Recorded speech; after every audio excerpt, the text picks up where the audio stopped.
నమస్తే ఫ్రెండ్స్, నేను మీ సుజాతాని. Welcome back to Mowgli's kitchen.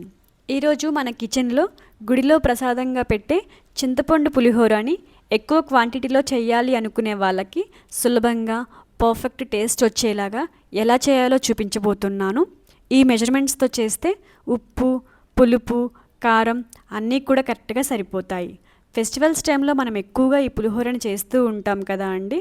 చిన్నపిల్లల నుంచి పెద్దవాళ్ళ దాకా చింతపండు పులిహోరని ఇష్టపడిన వాళ్ళంటూ ఎవరూ ఉండరండి. సో ఇక లేట్ చేయకుండా టెంపుల్ స్టైల్ టేస్ట్ వచ్చేలాగా ఈ చింతపండు పులిహోరని ఎలా చేయాలో చూద్దాం రండి.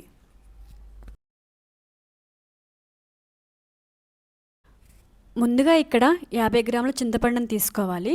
అందులోకి వాటర్ తీసుకొని శుభ్రంగా కడిగి 10 మినిట్స్ పక్కన పెట్టుకోవాలి. ఇప్పుడు వేరొక గిన్నెలోకి 2 గ్లాసులు రైస్ తీసుకుంటున్నాను. అంటే ఇక్కడ నేను 1/2 కేజీ రైస్ తీసుకుంటున్నానండి. వాటర్ పోసి 2-3 సార్లు నీట్గా వాష్ చేసుకోవాలి. ఇలా వాష్ చేసిన తర్వాత గ్లాస్కి గ్లాసున్నర వాటర్ తీసుకోండి. ఇక్కడ నేను 2 గ్లాసుల రైస్ తీసుకున్నాను కాబట్టి 3 గ్లాసుల వాటర్ని తీసుకోవాలి.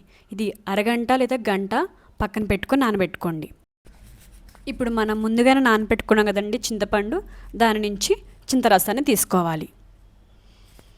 ఇలా బాగా స్క్వీజ్ చేస్తూ చింతపండు నుంచి చింతరసాన్ని తీసుకోవాలి. ఇప్పుడు ఏదైనా ఒక గిన్నె తీసుకొని ఒక స్ట్రైనర్ని పెట్టుకోవాలి.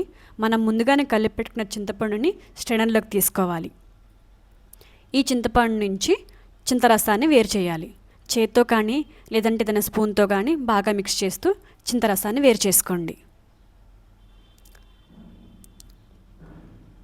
చూస్తున్నారు కదండి, ఇలా వస్తే సరిపోతుంది. ఇప్పుడు ఈ చింతపండులో మనకి రసం అనేది ఎక్కడా ఉండదు. ఇప్పుడు ఈ చింతపండు రసం గిన్నెని స్టవ్ మీద పెట్టుకొని అందులోకి 1 టేబుల్ స్పూన్ పసుపు, అలాగే 3 టేబుల్ స్పూన్ సాల్ట్ వేసుకొని బాగా కలుపుకుంటూ ఉండాలి. అలాగే ఇందులోకి సన్నగా కట్ చేసి పెట్టుకున్న పచ్చిమిర్చి చిలుకలను వేసుకోవాలి. 1 కప్ కరివేపాకుని వేసుకొని బాగా కలుపుకోవాలి. చింతపండు పచ్చివాసన పోయేంత వరకు బాగా కలుపుకుంటూ ఉండండి. ఈలోగా మనం రైస్ను వండుకున్నాం కదండి. ఇక్కడ నేను రైస్ అనేది రైస్ కుక్కర్లో వండుకున్నాను. మీకు కావాలి అనుకుంటే కుక్కర్లో అయినా వండుకోవచ్చు, లేదంటే గిన్నెలో అయినా వండుకోవచ్చు. చూస్తున్నారు కదా, రైస్ అనేది చాలా పొడి పొడిగా వచ్చింది. మనకి ఇలా ఉంటే పులిహోర అనేది పర్ఫెక్ట్గా వస్తుంది. సో ఇప్పుడు ఈ రైస్ని మనం ఒక ప్లేట్లోకి తీసుకుందాము. చూస్తున్నారు కదా, రైస్ చాలా పొడిగా ఉండాలి, ఎక్కడ కూడా మెత్తగా ఉండకూడదు. గెరటితో కలపడం ఇబ్బందిగా అనిపిస్తే ఇలా చేత్తోటి ఎక్కడ ఉండలు లేకుండా బాగా కలుపుకోవాలి. ఇప్పుడు అదే రైస్లోకి మనం ముందుగానే ఉడికించి పెట్టుకున్న చింతపండు గుజ్జును వేసుకొని బాగా కలుపుకుంటూ ఉండాలి. ఈ చింతపండు గుజ్జు మొత్తం రైస్కి పట్టేలాగా బాగా కలుపుకోండి.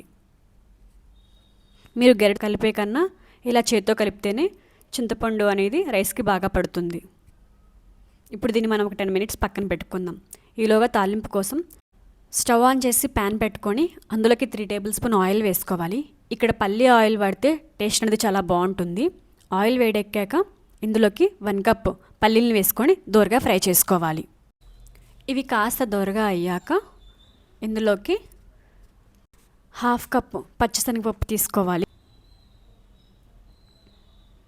అలాగే 1/2 కప్ మినప్పప్పు తీసుకొని బాగా ఫ్రై చేసుకోవాలి. ఇవి కాస్త దోరగా ఫ్రై అయ్యాక ఇందులోకి 1 కప్పు ఎండుమిర్చి వేసుకొని బాగా ఫ్రై చేసుకోవాలి.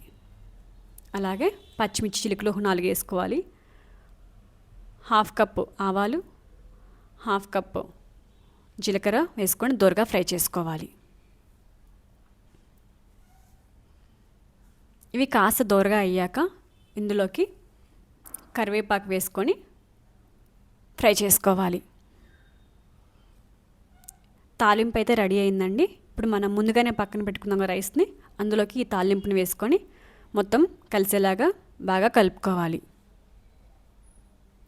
ఈ తాలింపు పెట్టే విధానాన్ని బట్టేనండి పులిహోరకి చాలా అంటే చాలా టేస్ట్ వస్తుంది. సో చూసుకొని జాగ్రత్తగా తాలింపు పెట్టుకోవాలి. ఇప్పుడు తాలింపుని పులిహోరలోకి వేసుకొని మొత్తం కలిసేలాగా బాగా మిక్స్ చేసుకోవాలి. చూస్తున్నారు కదా అండి, చూస్తుంటే అర్థమైపోతుంది పొడి పొడిగా చాలా అంటే చాలా బాగుంది. అంతే అండి, ఎంతో టేస్టీగా ఉండే గుమగుమలాడి చింతపండు పులిహోర అయితే రెడీ అయింది. నేను చెప్పినట్టుగా ఈ పులిహోర ఇలా చేసి చూడండి, చాలా అంటే చాలా టేస్టీగా ఉంటుంది. ఫెస్టివల్స్ టైంలో అమ్మవారికి నైవేద్యంగా పెట్టండి, లేదా గుళ్ళో అయినా ప్రసాదంగా పంచిపెట్టండి. చాలా అంటే చాలా టేస్టీగా ఉంటుంది. అలాగే ఈ వీడియో నచ్చితే లైక్ చేసి మీ ఫ్రెండ్స్ అండ్ ఫ్యామిలీస్కి షేర్ చేయండి. మీలో కనుక ఎవరైనా కొత్తగా చూస్తున్నట్లయితే మన మొగ్లీస్ కిచెన్ని సబ్స్క్రైబ్ చేసుకోండి. Thanks for watching.